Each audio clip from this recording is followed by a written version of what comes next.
This year in April, you guys released Mantras, and I love the sound of this album. So I went to school for audio engineering. My favorite thing in the world is having a good pair of studio headphones on and just consuming full albums at a time.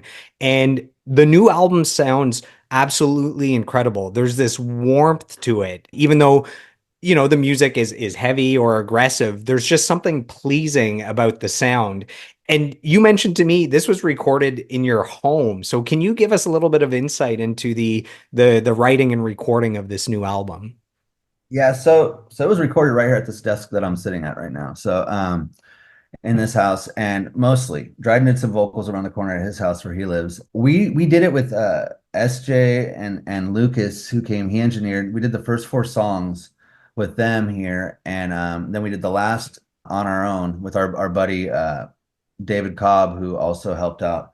Lucas engineered some, David engineered some, and I engineered some, and it was just basically, just doing it here. We did used a lot of the Steven Slate stuff and, just the gear that I've accumulated throughout the years. I have a basement here at the house, and we just pretty much got everything together. Terry lives in town. It just, the first four songs we did, in the beginning, it was before COVID, and then COVID hit, and we didn't know what the band was going to do. But then we said, we got to finish this. We had, the budget just sitting in the bank.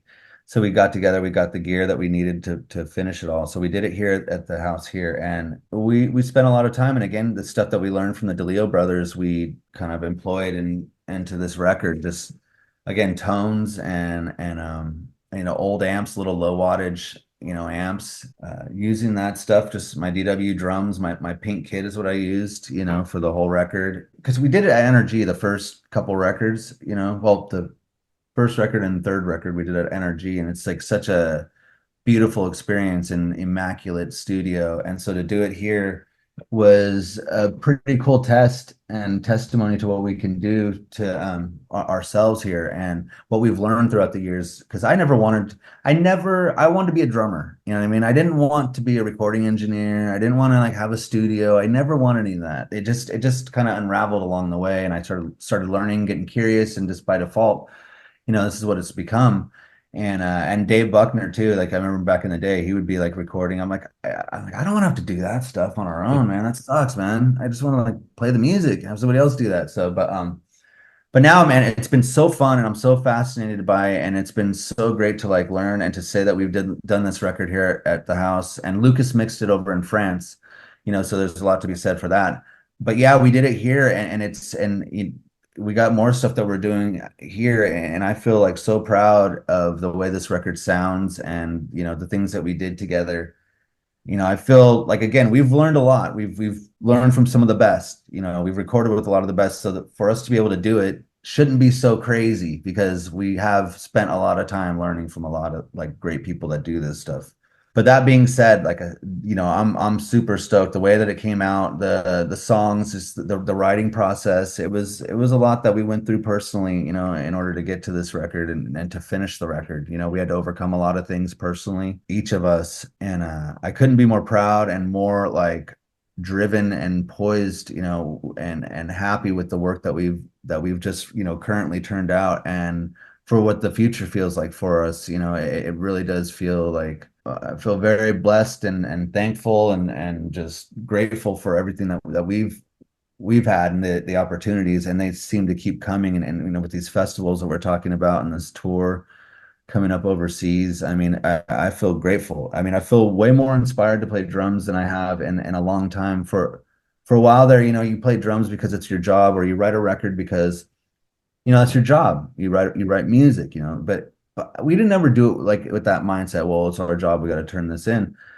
If you're not doing it authentically from the heart, like something that you need to express and get off your chest, then you don't know what you're doing it for. It's like as if you go play on someone else's record, where it's a great experience, but it's not kind of you as an artist doing what it is that you ultimately try to do. And so on this record, I feel like, everybody came together. I think drawing from the experience, like where you say, like, for your first record, you have your whole life to write your first record. I feel like we had a lot of time off and went through a lot of stuff to where it kind of accumulated, where it was kind of like something that had to get done, whether people heard it or not. It was like we needed to get some of this off our chest. And so I feel good and it's great because going through the record and stuff. I mean, I'm sure when you're recording stuff, you don't just go in there and go, okay, well, we're gonna record this rad record. We got it all done. It's somewhere in there, like a lot of stuff happens. There's a lot of trying parts, at least for us, where I'm like, I don't even know if I like this part. Just little things, you got to massage it out, and then all of a sudden it just turns into something that I'm totally proud of and could not be more happy and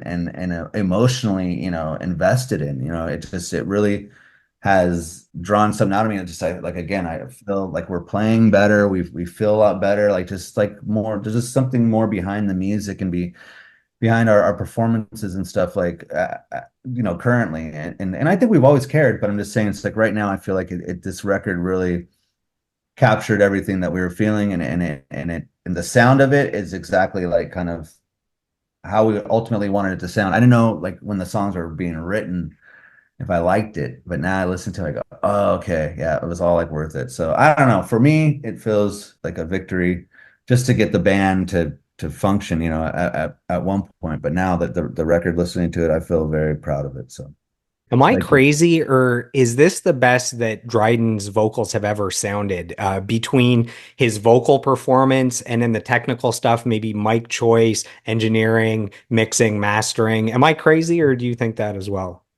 For one, he's grown as an artist. You know what I mean? He's learned, exactly what he wants out of himself.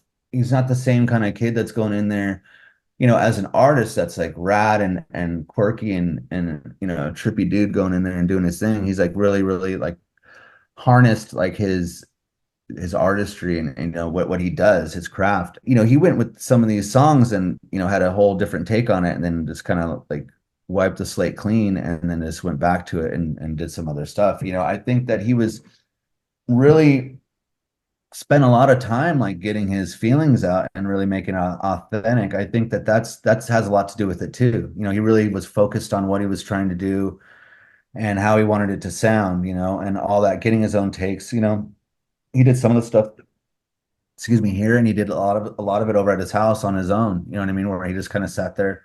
Where before he'd work with like an engineer or somebody, and there was times where collaborate and kind of get ideas out together, but then he might go and just really, really touch it up and redo it, to his liking, like all of his phrasings and stuff, just at his house. You know what I mean? It's just a good way for him just to get in his comfort zone and all that. And like I said, we did it a few different ways, you know what I mean? Where he's been in the room talking or singing with people talking to him and all that stuff. And all that. I just think that he's learned a lot. He knows what he wants out of himself, and I think he knows how to get it now too. You know what I mean? Rather than kind of like, when you're recording, if you don't know how to do it much, you kind of are like waiting for some magic to happen or for them to tell you that it's okay, like you did it. Like you don't know. You kind of like go, oh, was that good enough? But now, like as you do it and you have experience, you kind of go, okay, that's the one. I think that's it. Let me hear that one. Oh, that one felt right, or something like that. I think it's just again development and maturing, and then also having something like honest, authentic that was getting off his chest. I think all those things. Every year I listen to almost every major album released that year, and then I make a best albums of the year podcast episode.